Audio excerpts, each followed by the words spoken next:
খুলনার বটিয়াঘাটায় উপজেলা বিএনপির উদ্যোগে দোয়া ও ইফতার মাহফিল অনুষ্ঠিত হয়েছে। খুলনা বটিয়াঘাটা থেকে রিপন রায়ের তথ্যচিত্রে দেখুন বিস্তারিত।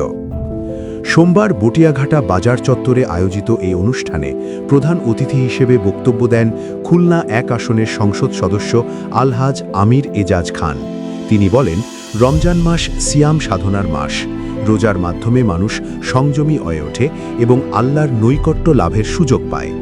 1 মাস সিয়াম সাধনার পর মুসলমানরা পবিত্র ঈদুল ফিতরের আনন্দ উপভোগ করে।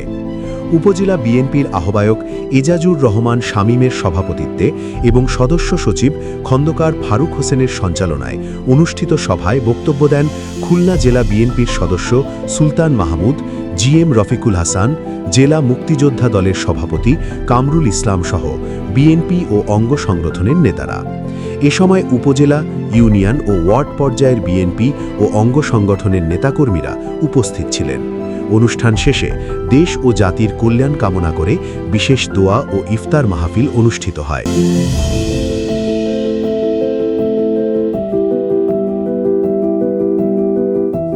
চ্যানেল 26 বাংলা।